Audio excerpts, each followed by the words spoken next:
Hello and happy Friday. Thank you for joining me on another episode of Mental Health, the New Wealth. I am your host, Nikita Nicole, the Illuminist, and I am so excited that you decided to join me for yet another episode. Today's episode is a part 2 of episode 8, which was on PTSD. I had so many rave reviews, commentary, and feedback from that episode that I decided to run it back. So in this episode, I got a special guest, y'all. She is a dear friend with a beautiful soul. She is an entrepreneur, a business owner, an author, veteran, and a melanated all-around Renaissance woman. The special guest that we have today is Marcella Stokes. Now, you know I'm always transparent with you guys on what it takes for me to develop these episodes each week. So this particular week, I had to push past some perfectionist procrastination.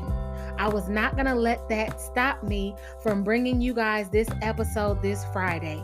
So in saying that, this episode is a little muffled because this is my first time conducting an interview over the phone. But regardless of the technicalities, I push through to make sure that I deliver for my Mental Health New Wealth family every Friday, 9 a.m. Eastern Standard Time, and this week was no different. This is Marcella's first episode on Mental Health, the New Wealth, but it definitely will not be the last. And regardless of the technicalities, the gems, the education, and the transparency she shares are definitely not diminished. I ask that you guys work with me through this as I work with myself and becoming better for you guys each week, and give me a little grace and compassion. I hope that this episode and the episodes that you have listened to prior have helped you in your mental health space and in your everyday life. So I want to thank you again for helping to make me better each week. And let's get into this episode. Before we get into this episode, let me say that I am not a licensed mental health professional nor doctor, although I will host licensed professionals as guests from time to time. The mental health difficulties discussed on this podcast will come from extensive research, life experiences of myself and others, and are not to be taken as diagnosis, prescription, or cure to any health mental difficulties or disorders. If you are experiencing deep mental health difficulties of any kind and have lasted for any duration of time, please contact your local mental health professional for assistance with treatment. If you or someone you know is suffering with mental distress or thoughts of suicide, you are not alone. Please call the toll-free National Suicide Prevention Hotline, open 24/7 at 1-800-273-8255. Again, that is 1-800-273-8255. Now let's get into the episode.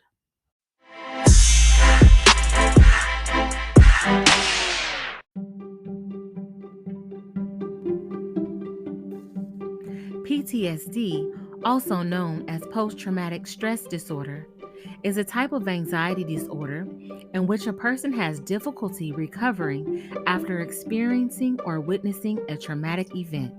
This condition can last for months, years, even lifetime, with triggers that can bring back memories of traumatic events, resulting in intense emotional and physical reactions and symptoms.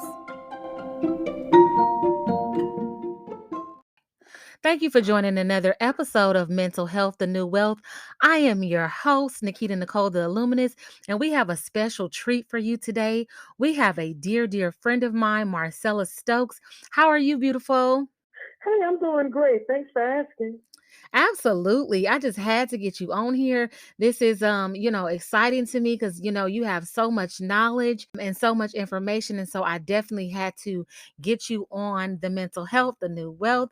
We have to definitely make sure we empower each other. So today we're going to speak about PTSD. The last PTSD episode was so fire that we had to bring it back again and speak to someone who knows about PTSD because she has gone through PTSD from one time or another. So before we get into all of that, Marcella, tell us about yourself. Who is Marcella Stokes? Okay, I'm a lot of things. First, I'm not what I do, but I will share a bit about my background so that you know that life beyond PTSD is possible. So, I am a Gulf War veteran, a mechanical engineer, graduated from one of the top engineering schools in the country. I currently provide services in industry related to construction, architecture, and engineering. I am a sister and I am a citizen and I stand for justice. Okay, okay. And that's a whole bunch, girl. You are every woman. So, with all of those hats that you wear, and there are a lot of things that you have done in your life, just being a mechanical engineer in general, that's heavy and that's not to be played with. So, talk to us about when did you first find out or start to learn more about PTSD and what PTSD is? Well, I like to call it a post traumatic stress response, not a disorder, because, most people don't have PT, as we call SD, for no reason at all. It's usually a reason and it's a response to something that has happened in their lives. Mm-hmm. I would say that I first became aware of PTSD after I served in the military. I served on the front lines, experienced, rapid fire, Scud missile attacks, security duty, front forward support. So it was a very stressful time. During my time in college, I began to notice that, and even before I'd say, but it became evident and it was diagnosed around when I was in college. My focus was off concentration, response to stressful situations. It was, I realized that it was something going on, and so I went and I got opinions. Wow. And so you were actually in fire. Like you were in the military to where they were shooting around you and things like you were actually in war. Yeah. And I would say, like I don't take our freedoms lightly. There is a price Yes. to be paid. And like maybe PTSD is the price that, the currency that that a lot of us veterans we pay. It's about 80% of veterans, have 80 to 82 veterans are affected by PTSD. And in addition, since I knew I was speaking with you today, I went over some statistics. There's more than 3 million cases per year in the US. They state that it's a mental health condition that develops following a traumatic event characterized by intrusive thoughts about the incident and recurrent distress and anxiety, flashbacks, and avoiding of similar situations. They classify it as an anxiety disorder, and as you can imagine, living and operating under those conditions that I just described does introduce a certain level of anxiety. And so our minds have memory, and when a memory surface that causes different behaviors or emotions is classified as PTSD. Yeah, that is major. And those statistics are really important because there's a stigma with PTSD and, oh, you have this and you have that. But real talk, a lot of us, and you were speaking predominantly about the military community, but a lot of us are walking around with PTSD, whether it is diagnosed or not. Just some of us are able to know what is going on with us so that we can then address it. So, that is deep within itself. So thank you so much for that information and those statistics. I just want to remove the veil from over this topic. You're all right. I also grew up in the inner city, and the inner city has certain situations that come along with it. Well, you have support, and there's, unlike in war, there's ebbs and flows. Yes, life isn't perfect. We all experience things. It's how we get through them and the support system that we have. Yes, and that's one of the major keys. So it's definitely important who has your back and who is there for you during those trying times. But sis, we are not going to skim over that you were in active duty. Okay. I'm not even built like that. When there was options and I was trying to figure out what I was going to do after school, military never crossed my mind. So what made you think to even join the military, number one? And number two, what were some of the conditions of war that you faced during your service? Absolutely. All of us aren't born with a silver spoon in our mouth. Some of us grow up in environments where there's a lack of economic wealth. Well, I will say my childhood had a different type of wealth, and that is of love, adoration, and support. I joined the military to make money for college. Early on when I was in high school, I used to visit the military recruiter with a friend of mine. She was unable to join the military, so I stood in her place. However, I was about maybe 90 pounds soaking wet. We worked through it. The most profound thing about that situation was I wanted feedback from my mother, and she just basically encouraged me to make the decisions that I felt was best for my life. That Mm-hmm. was a very empowering thing to tell a 19, 18-year-old at that time. And I took it as approval, and I just went ahead and joined. Little did I know that I found myself smack dab in the middle of a major conflict. I was front forward support, so that means that I was there before, all the troops were on the ground. And I was on the front lines. I'm not even going to lie about that. I would have to say that even though it's changed my life, and the trajectory of my life immeasurably, it was an offer that was made and one that I accepted and one in which I also didn't fully think through. That's what I thought as I landed on the ground in Kuwait. Mm. I'd have to say my experiences or memories that I have of Kuwait provide glimpses of the most beautiful sunsets, deep moonless nights, sand, foxholes, bunkers, burning oil fields, sweltering heat, bid whiz games, security details, Mach 4 alert, Scud missile attacks, meals ready to eat, guard duty, camels, and surprisingly, easy on water, which is naive spelled backwards, right? There were many, many memories. A lot of these, I was terrified for the most part. You learn how to operate under pressure. And I believe that conditioning, not a lot of sleep when you're at war, is what developed this. Even Kanye might like to call it a superpower because Mm-hmm. a remnant of this is that I can work extremely well under insurmountable pressure and stay focused.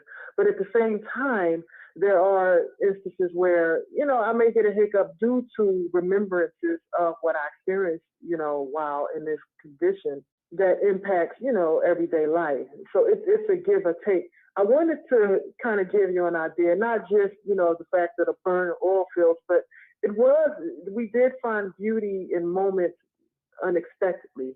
In this conflict, before I was old enough to buy a pack of cigarettes or even drink. Wow. And, I was a little bit bummed too because I turned 21 out there.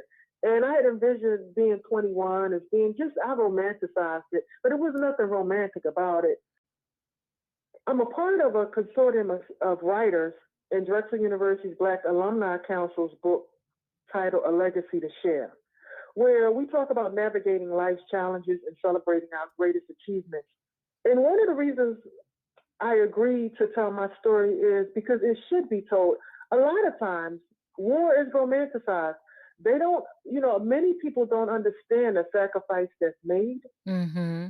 And in addition to that, many people don't understand the unseen impact of war and conflict that troops experience that impact our lives forever. Yeah.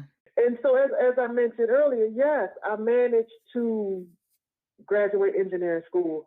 I graduated with a 2.3 that I'm very proud of because it was during engineering school that I became very aware of my situation.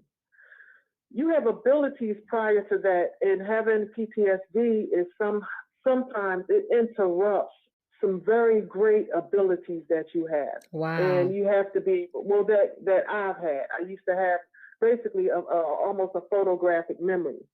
That's no longer with me. Okay. It has, yeah, the anxiety, it interrupts signals in your mind. And so, when I perform, I'm very cognizant, focused, and intentional about what I'm doing. But I want to share that there are many things that, many people get up out the bed, they may get dressed, go to work. It's not like that all the time with people with this. Well, I'm talking about people with me. That was deep, and I can understand how something so major would allow you to lose parts of your photographic memory. How else has PTSR, and we're going to respect that, post traumatic stress response, how else has that affected your life on an everyday basis? Yeah, what I described earlier with I feel the diminished capacity that I experienced and still have been able to work beyond. That's known as cognitive and even mood symptoms. So I say that, the ability to remember is the ability to recall. And with PTSD, a lot of times you will recall the actual event, which is troubling. And to some degree, you may even feel. I keep speaking. It's interesting. I'm speaking in the third person, so I'm gonna start speaking in the first because even if I disassociate myself from this, I fight every day just to conduct and live my life in a way that, in my mind, is normal. Mm-hmm. This has been my new normal. And one way that I try to cope is to try to avoid situations that's going to trigger me.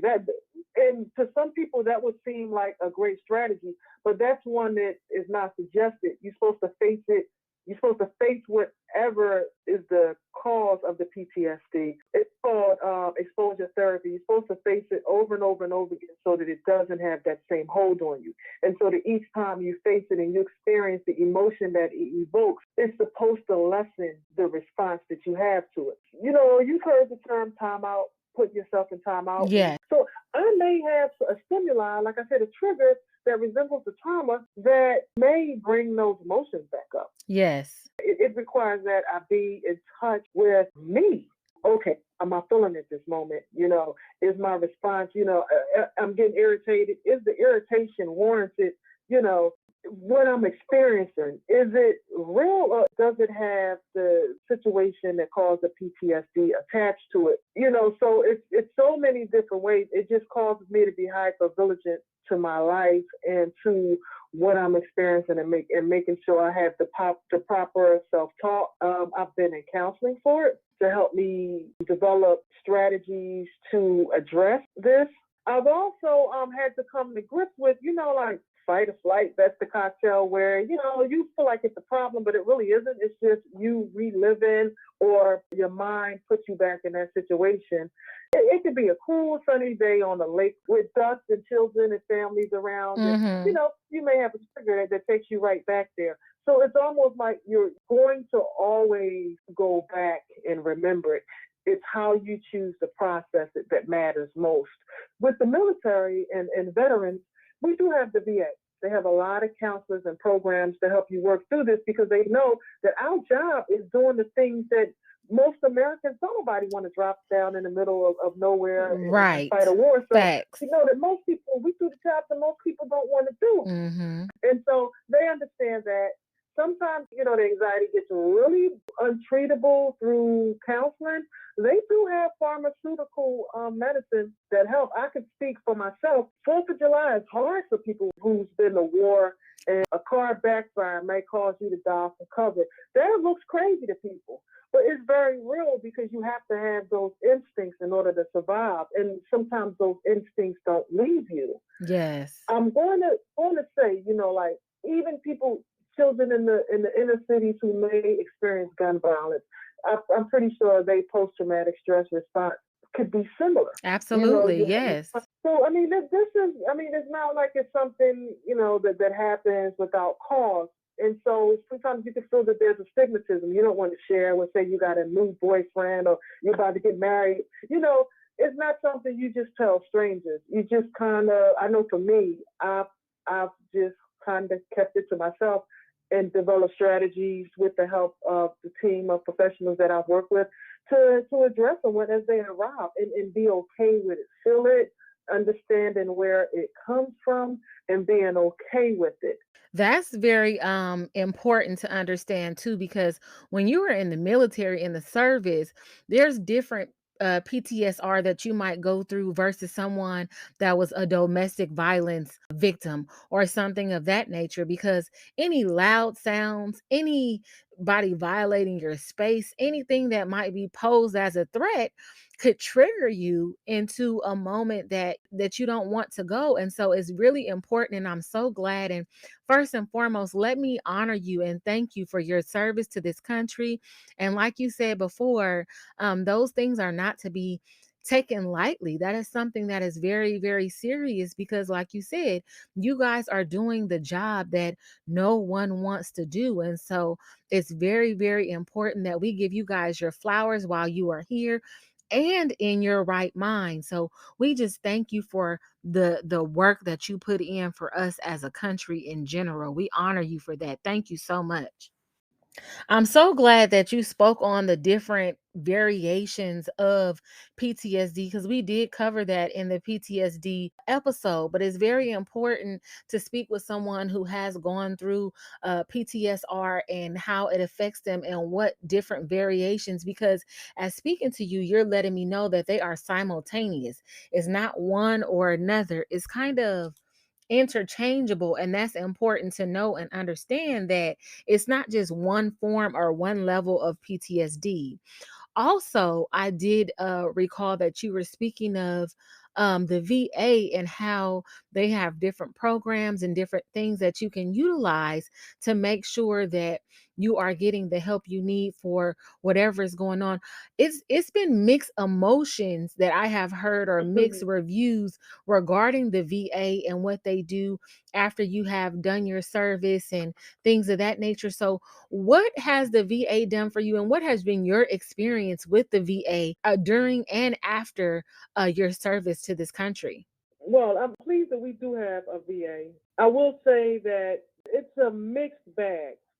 The VA has went under a lot of different reorganization as it relates to how they care for the vets. As you can imagine, there's so many veterans. You have them from many world wars, and there's been instances where it's just been too many veterans for their system, and their system has been overloaded. One of Mm-hmm. the things that came about when I think it was President Obama, the 44th president of the United States, I think he started a system because I noticed the difference in care. There used to be a time when you would wait for an extremely long time for an appointment because, quite frankly, the system was inundated with veterans that needed care. As a combat vet, I'm always welcome to actually go to the VA and be seen for anything that ails me. That's one of the, I guess you could say, benefits being a combat Absolutely. too. You put your life on the line. You damn sure right. You better see about me. Anything I need. So, Yeah. yes, that's one of the benefits. Yes. And so President Obama, in acknowledgement of the fact that, we had veterans that was really, really harmed by the long wait time. And so what he did was, and what other, organizations that helped us out, was that they enabled us to, if we didn't have any availabilities within the VA, they presented programs where you could go outside the VA so that you could be seen. I found that to be helpful. The VA isn't a pretty state of the art hospital, because of its function. They have so many people going in and out. Mm-hmm. And because you have veterans from many different wars, and they have many different elements, it's not what I would expect when visiting the hospital always, but it is good to know that it's there. Right. The military is always aware, through your social security number and your service. And for me, actually registering within various VAs, they know who I am. They have my medical history. So the good thing about that is your medical history is always available and there for not Yes. only you to see, but also the the physicians and various healthcare professionals to see. When I needed to get my COVID, I just went right down to the VA and I got my COVID, and I know it's annotated in my military records. So my records, just like the military, when I was active duty, follows me into the VA to address issues with women, because you could get PTSD not only from violence but sexual violence. So we mentioned young children who might experience violence on the street. Anybody that's been victimized through rape would and could possibly have PTSD. And so they have a separate women's clinic to assist women's veterans, because we have different needs. I mean, we need OBGYN, we have reproductive health. Right. And Right. so our health needs differ from the average troop. And that's something that I really appreciate, because it gives me a chance to go somewhere and have a place where I can actually be seen for ailments that's unique to me. And that's very important, Yeah, because like you said, they have a track record of what's going on with you, your results and everything. So it's not like yeah, you're starting from scratch every time you go. Most like normal hospital experiences now. I was Yeah. predominantly raised in California and Kaiser. And so, because they were a one stop shop, I was able to have my records follow me.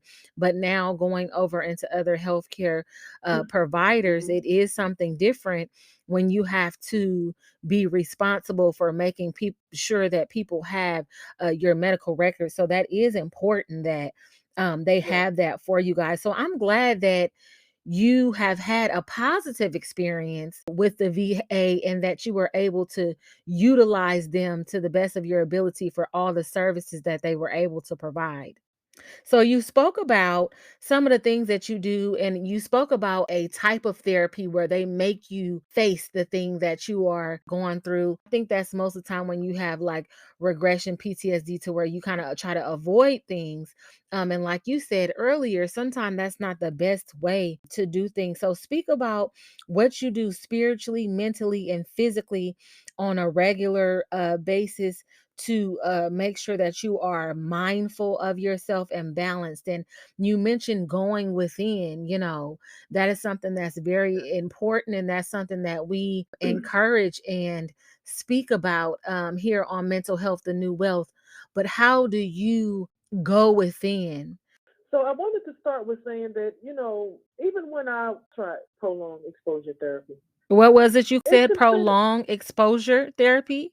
yeah, and that's pretty much when you're exposed to situations that has caused the PTSD. Okay. Okay. So the idea is, like it's a type of psychotherapy specifically for PTSD, as far as I know. And I am no way a medical professional, but having experiences, I could kind of explain a little bit what it is. Mm-hmm. So it's a specific type of cognitive behavioral therapy, and it teaches to gradually approach the trauma related memories because it's the memories that pop up that just like throw a black eye and everything. The memories produce feelings, right? Mm-hmm. And they want you to deal with situations that you may have been, in that case, me, that I've been avoiding. So it's considered effective. For me, it wasn't effective. Everything isn't for everybody, and so for me, it just wasn't. But And I'm that's not going to say that. interesting to think that they would think that if you had trauma for, due to a certain situation, that prolonged exposure to that trauma would help you. Like, that doesn't make any sense to me. I know, but evidently it does. They say with each exposure, like when I think when a person has some type of fear of, let's just say, spiders or whatever, Mhm. and every time they see a spider and they run away. But the idea is that if they continue to be exposed, eventually at some point they realize a spider isn't going to hurt them. The Oh, spider I might even be in see. their mind. It might not even be real. So the fear should subside. It's almost like face your fear type of therapy. Right, right. I understand how that could be true in that scenario, but in the military, it's Mhm. like, nah, y'all done went through too much to keep exposing you to that level of trauma, whether it be through movies, pictures, whatever the case. Like, you guys Yeah. have experienced enough of that. But I'm sorry. Go ahead. Continue to No. This is on the point. So through my counseling, they have group sessions and stuff because sometimes you need a support system. The first thing I had to do was to learn what the heck PTSD was, Mhm. and I wasn't even aware that my behavior was any different. What happened when I left for the war, I was a different type of girl. But I came back totally different. I was withdrawn. I didn't want to talk to nobody. I was a bit combative because how do you switch from being savage back to being civilized? So for me, a single young lady, like I said, barely old enough to drink or buy a pack of cigarettes, how do you cope? Life, you don't learn how to cope with stuff like that in school. And quite frankly, a lot of the people that I was surrounded with didn't know how to cope with it either. As a matter of Mhm. fact, some of them had not experienced combat. When I returned, my supervisors, like my main supervisor's leadership, noticed the difference in me. And so that was the first time. I stated that it was in college, but that was the first time external people noticed, you know. Okay. But it wasn't at that time, she's just wigging out, or they just saw a lot of troops coming back like that, and they figured we chill out with it. Some of the symptoms of it was extensive fighting, on the weekends. Troops fight on the weekends anyway, but when you are at such a heightened state, and we have an inability to, like, we don't get the chance to process that, then Mm-hmm. it may end up in some type of altercation, a fisticuffs. Right, So right. that's pretty common. But what I will say is that you can't have a fisticuffs when you're feeling things. So first thing is to learn about the trauma that you've experienced. Accept that it happened and learn how the PTSD resides, or how it resides within the PTSD. Mm-hmm. The second thing is, like I said, join the PTSD support group. That's one of the things they have. That's the benefit of bringing all veterans together. They have PTSD support groups. Now, the main thing is just to relax, because sometimes, you could be on edge. Learn relaxation, yoga, meditation, or what have you, just whatever you need to do to relax. However, do not avoid drugs and alcohol. That is not a person with PTSD's best friend. I can tell you. Oh, to avoid. Another, Okay, yeah. you gotta avoid. No, don't mess around with that. That's a recipe for a disaster. So not Another even thing, like I mentioned. marijuana or anything. Just avoid everything that is a stimulant. Yeah, I'm going to pretty much say any illegal drug. Okay. That Now, I sums will it up. say Yes. that, yeah, I will say that where marijuana is legal, that is a treatment that is used for PTSD. Now, I'm not sure if the VA uses it, but it is an accepted treatment for places where Where it's legal. marijuana is legal, Mm-hmm. because anxiety is closely related and marijuana helps with anxiety. Mm-hmm. So I'm just saying, if you're in a place where it's illegal and you don't have permission to have that on you or in your system, you may want to you may want to Steer reconsider. clear. Yes. I'm not going to tell anybody what not to do if it's helping them. You know, I'm just trying to be politically correct with this. Right. Right. No, that's my disclaimer. So you should, like if the outdoors relaxes you, try some outdoor activities and spend time with positive people. I can't, like one of the things that brought me through this was mentors, positive people who was very gentle, because this is something I was ashamed of. And still, I don't tell Yes. people, hey, I have PTSD. I don't tell them that. They may suspect sometimes, but I never verify it. You know what I mean? Right. And so, if you can, like I said, like we all like to date. Most of us want to get married or whatever. We like to have kids, I suppose. Mm-hmm. But you have to confide in somebody you trust. Yes. So surround yourself. The main thing when you're going through when you're in an unsafe environment, you know, is feeling safe. You don't always feel safe. So if you can find environments where you trust it, it's non-judgmental, where you can unwind, be yourself, work through this, then that's fine. And I would invite your audience to actually put in the comment section some things they do to cope. For the most part, what I find is that even though I might appear to be pretty outgoing, I work at it because I want to be better at it. But it's not uncommon to avoid, spend a lot of hours alone, Mm-hmm. trying to unwind some things. You Mm-hmm. know, it's been times when I've been triggered so bad in a professional setting that I've had to leave because I didn't feel that my response would be professional or acceptable or Yes. warranted. So I think the last piece I'm going to mention that most people will find useful is understanding your pulse. Take your pulse, develop a sense of self awareness so that you're aware of what that line is. And so when that Mm. trigger hits or that memory hits, hey, you have some strategies to deal with it, or hey, if it's bad enough, you may need to seek help. But if you feel that you just need some alone time, then by all means take it. PTSD, a lot of times they will highlight people who was unable to redirect themselves and cause others harm. I Yeah. will say that one of the things that the VA does is the first thing they ask you when they realize they identify you, if you feel that you're going to hurt yourself or hurt others. Because, Okay. because I'm going to speak now to the person out there that may be experiencing PTSD for whatever reason. First of all, do not blame yourself for whatever the trauma is. That's number one. Life happens. Do not blame yourself if you're unable to absorb it, to cope with it. if you're ruining your relationship, if you don't have a relationship, one of the side effects of PTSD is the inability to maintain relationships for Wow. some reason. You can imagine. I mean, you just look it up. I already told you what it is. Basically, not being able to control emotions, right? But I can Yes. laugh about it. But I'm kind of making light of a very serious topic. But do not blame yourself. Mm-hmm. You know, embrace yourself in your ability to find the resources to assist you with it. And if you are someplace where you don't have that level of support, if you're having a crisis, go to the emergency room. If you feel that you may have some of the symptoms that I described earlier, talk it over with a trusted friend, colleague, or family member, and also talk it over with a counselor. If you have situations in life, because being a foster child can cause PTSD. Yes. Okay, Yes. being up in the foster system.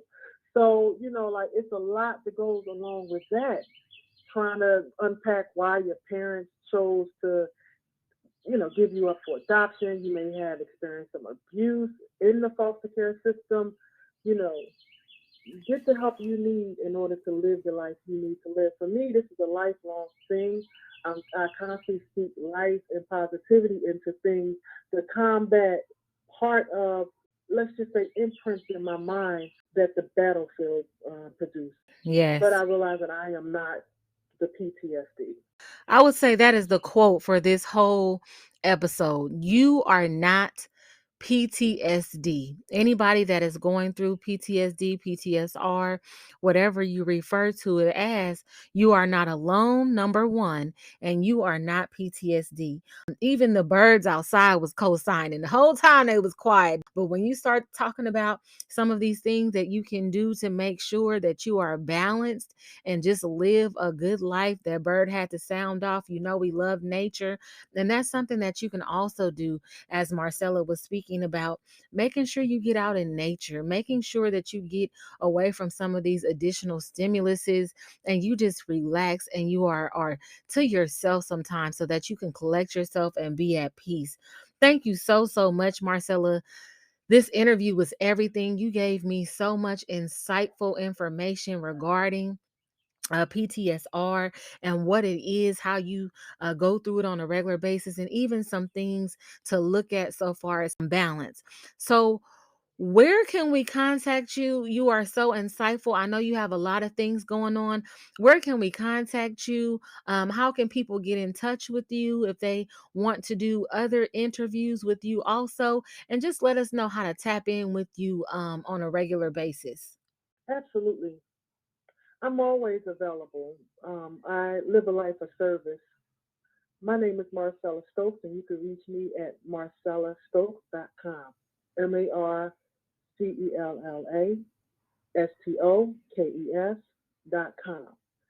I am also on Gmail. I guess you could say Google. Mm-hmm. So I could be reached at Marcella, Marcella Stokes at gmail.com. I am available for speaking engagements. I'm open about my experiences that I've had that led me to this moment and enabled me to experience and achieve what I have in life. The reason I mentioned that I graduated from engineering school is because I want other people that share similarities, women, people of the same cultural background as me, economic, social, economic background. I want all of us to know that if you believe, like Jesse Jackson says, you can achieve. You Seriously. so silly. You start laughing. Yeah. But but for real, if you believe you can achieve, absolutely. You have to believe it first. So yes. Well, I thank you so much, Queen. I thank you for spending time with us today on Mental Health, the New Wealth. And I thank you for just being transparent and open about your life experiences you have gone through in your life to shed light and help others and break down the stigma of PTSD. And anyone out there that is going through different levels of PTSD, as Marcella said, make sure that you tap in and get some help. Definitely, if you are interested in speaking with Marcella, tap into marcellastokes.com, as she has spelt it MarcellaStokes.com, and tap in with your girl. Let her know that you heard the episode, and you guys can chit chat there also. So thank you so much. And as you are living your life and you are making sure that you are remaining balanced in mental health, always remember your mental health